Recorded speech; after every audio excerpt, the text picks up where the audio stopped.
और गुरुदेव भगवान ने क्या बताया सत्संगों में कि दर्शनों से मोक्ष नहीं होता है। मेरी ही महिमा ये चारों वेद गा रहे हैं, सुना रहे हैं। परमात्मा ये करता है, परमात्मा ये करता है, परमात्मा ऐसी लीला करता है, लेकिन मेरे पाने की विधि वेदों में वर्णित नहीं है। अब यहां दो प्रश्न उठते हैं कि एक तो परमात्मा सामने बोल रहे हैं, कह रहे हैं, प्रत्यक्ष खड़े हैं, फिर कहते हैं मुझे पाने का तरीका वेदों में नहीं है। अब इससे क्या सिद्ध होता है कि परमात्मा के दर्शन कर लेने से मोक्ष नहीं, परमात्मा के द्वारा दिए गए उस भक्ति की कमाई करने से मोक्ष होगा। नहीं तो परमेश्वर 120 वर्ष रहे, जिनको अच्छी आत्माओं ने भी दे दर्शन किए, बुरा ने भी किए, जो उनके विरोधी थे उन मार मार कर रहे थे उनके पीछे, उन्होंने भी दर्शन किए। दर्शन से मोक्ष नहीं है, परमात्मा के उस मंत्र से मोक्ष है। मोक्ष का मीन है कि जैसे हम परमात्मा ने हमें विधि बताई है वह कमाई कराएंगे, उस राम नाम के धन को जोड़ेंगे, उस भक्ति की शक्ति योग के बल से, भक्ति के बल से, उस राम नाम की कमाई की शक्ति से हम सतलोक जाएंगे, वहां जाकर के हम परमानेंट सुखी हो जाएंगे। उसको प्रभु प्राप्ति कहा जाता है। परमात्मा यहाँ आए, सभी को प्राप्त थे, दर्शन भी होते थे, लेकिन मोक्ष कोई नहीं, मुक्त कोई नहीं हुआ, क्योंकि हमने परमेश्वर के उस ज्ञान पर विश्वास नहीं किया, न उनके द्वारा दी गई भक्ति की साधना की। तो परमात्मा के नाम से मोक्ष होगा, केवल दर्शन मात्रता नहीं। तो उस समय देखा देखी में, भेड़ चाल में, कोऑर्डिनेटरों के कहने पर इस 8 तारीखों पर जाने के बजाय अगर घर बैठकर ध्यान से सत्संग सुनते तो तुम्हारा भी भला होता, और सतगुरुदेव भगवान की कानूनी जो प्रक्रिया है उसमें भी बाधा उत्पन्न नहीं होती। लेकिन तुमने अपना भी काम बिगाड़ा और गुरुदेव के लिए भी परेशानी उत्पन्न कर दी। इसलिए परमात्मा कहते हैं, बिना सोचे समझे जो करे पाछे सो पछताए, और काम बिगाड़े आपना और जग में होत असहाय। खुद की भी बेइज्जती और संसार में भी बड़ी हंसी करवाता है। कर लो दर्शन, ले लो मोक्ष, दर्शनों से मोक्ष मिलेगा। अगर दर्शनों से मोक्ष मिले तो संगत को तो कई साल हो गई दर्शन नहीं हो रहे, और जिस जेल में गुरुदेव भगवान बैठे वहां के कैदियों को तो सारा दिन दर्शन होते हैं, उन पुलिस वालों को तो दिन में कई कई बार दर्शन होते हैं। चले गए सारे सतलोक, वो तो पार हो गए होंगे सारे के सारे कैदी। ये हमारी मूर्खता है, मूर्खता। और जब तक ये मूर्खता संगत दिखाती रहेगी, भाई सतगुरु प्रसन्न नहीं होने वाला, सतगुरु प्रसन्न नहीं होने वाला। और अब इस 25/9/2025 वाली जमानत के कैंसिल होने के बाद जो वकील हैं वो कह रहे हैं हम हाई कोर्ट में जाएंगे। हाई कोर्ट में क्या करोगे भाई? हाई कोर्ट में जाके, अरे क्या करोगे हाई कोर्ट में जाके? ये कहते हैं हम जो भी करते हैं गुरु जी के आदेश से करते हैं, गुरु जी के आदेश के बिना हम आश्रम वाले एक कदम भी आगे नहीं बढ़ते। अरे तो गुरु जी से पूछ लो ना एक बार हाथ जोड़ के कि गुरु जी आप कब बाहर आओगे, उसी दिन आपकी जमानत लगाएं। क्यों बार बार जमानत लगा के कैंसिल करवा रहे हो? अरे गुरु जी से प्रार्थना कर लो ना, गुरु जी तो समर्थ हैं, भगवान है, अंतर्यामी, उनको तो पता है। तो जमानत लगाने से पहले गुरु जी से पूछ लो, ताकि गुरु जी तुम्हें बता दें कि बेटा अब की बार जमानत नहीं मिलेगी, मैंने मेरी दिव्य दृष्टि से देख लिया है। क्योंकि हिसार जेल में बैठकर जब गुरु जी ये देख सकते हैं कि कौन गुरुद्रोही है, तो गुरु जी ये नहीं देख सकते कि मेरी जमानत होगी कि नहीं होगी। और जब गुरु जी कहते हैं कि हाँ भाई अब की बार मैंने देख लिया मेरी जमानत होगी, अरे तो उसी दिन जमानत लगाओ ना। क्यों बार बार जमानत का ड्रामा कर रहे हो तुम? क्यों नादान संगत को मूर्ख बना रहे हो तुम?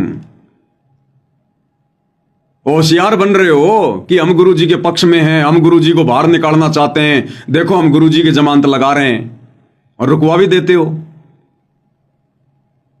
तो भाई हाईकोर्ट में जाके क्या करोगे?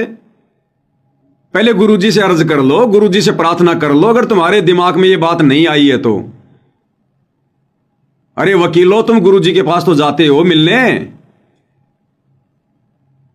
संगत को कहा जाता ना कि आज वकीलों की मिलाई थी, गुरुजी ने वकीलों के माध्यम से यह आदेश भेजा है।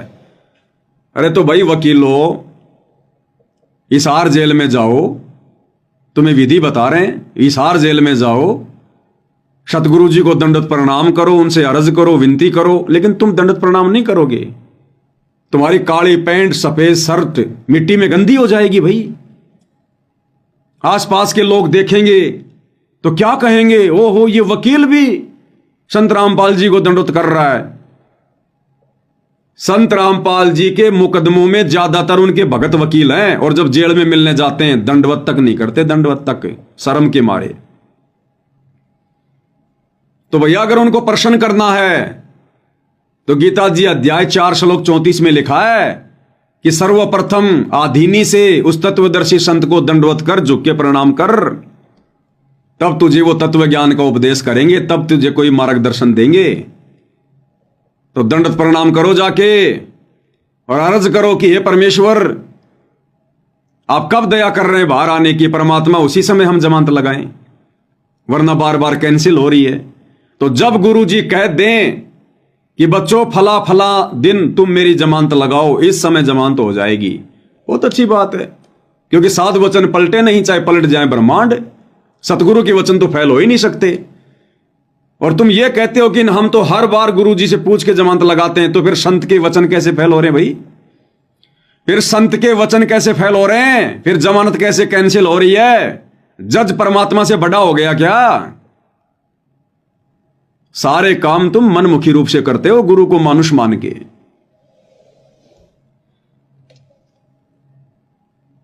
और ना भाई और बहनों ये सत्संग सुनते, अगर ये जेल से आने वाले विशेष संदेश भी ध्यान से सुन लेते ना, जिस प्रकार से हम सत्सेवक भाई बहनों ने सुने ध्यान से, तो काफी कुछ समस्या हल हो जाती। बार बार इनको जमानत लगाने की जरूरत ही ना पड़ती, एक ही जमानत में काम हो जाता, एक ही जमानत में।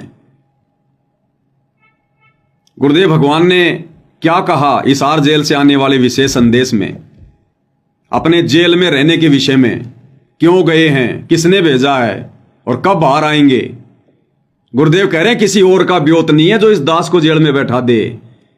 अपने आप को छुपाते हुए कह रहे हैं उस कबीर भगवान का आदेश है, उनकी रजा से मैं जेल में बैठा हूं, और जब उनकी दया होगी तभी मैं बाहर आऊंगा। फिर तुम क्यों बार बार जमानत लगा रहे हो? गुरुजी से तुम ये अर्ज करो कि गुरुजी आप अपने कबीर भगवान को प्रसन्न करो, और हमें यह बता दो कि कब आपकी जमानत होगी। लेकिन भैया कबीर भगवान कब प्रसन्न होगा? आप लोगों के अनुसार सतगुरु रामपाल जी पर कबीर भगवान कब प्रसन्न होगा? वो तो प्रसन्न ही है, लेकिन गुरु कब प्रसन्न होगा? जब संगत अपने गुरु को प्रसन्न करने वाले कार्य करेगी। तो क्या कह रहे हैं गुरुदेव भगवान, क्या तुम ये सत्संग नहीं सुनते? गुरुदेव कह रहे हैं उस परमात्मा के हुक्म से, उनके आदेश से बैठा हूं, उन्होंने मौका दिया मुझे जेल में बैठने का, उनके आदेश से, और जब उनका आदेश होगा तभी बाहर आऊंगा। फिर क्यों जमानत पे जमानत, जमानत पे जमानत? क्यों भक्तों का पैसा बर्बाद कर रहे हो इन कोर्टों में जमानत लगवा के? क्यों संगत को मूर्ख बना रहे हो? गुरुजी आ रहे हैं, गुरुजी आ रहे हैं, गुरुजी आ रहे हैं। क्या कह रहे हैं परमात्मा?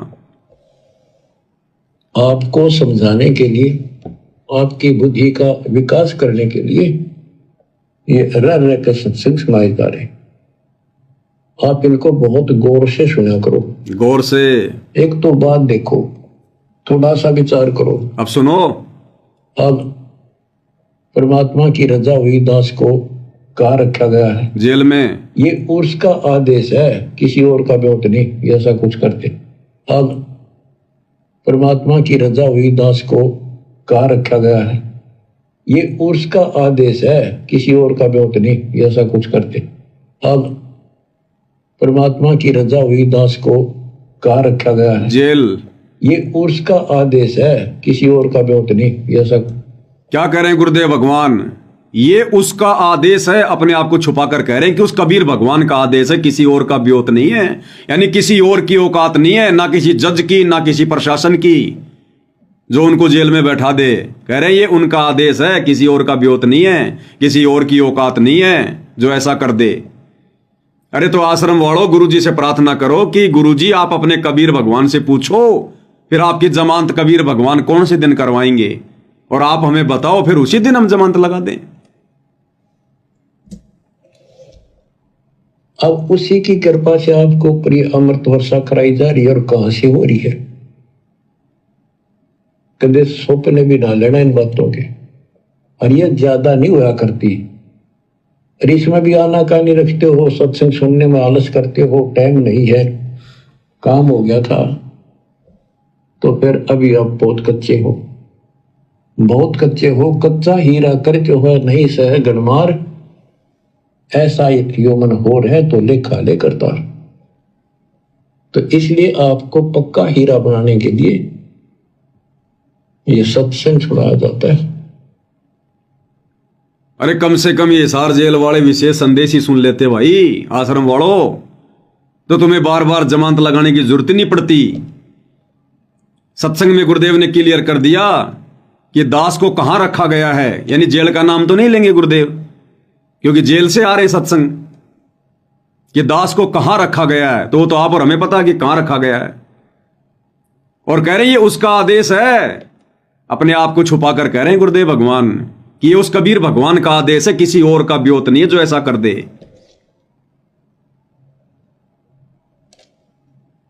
हाई कोर्ट में जमानत लगाएंगे, तुम चाहे सुप्रीम कोर्ट में चले जाओ, तुम चाहे इंटरनेशनल कोर्ट में चले जाओ, जब तक ये भगवान प्रसन्न नहीं होगा। और भगवान प्रसन्न होगा भक्तों की भक्ति देखकर, भक्तों की मर्यादा देखकर, उनका आचरण देखकर, उनका भक्ति भाव देखकर।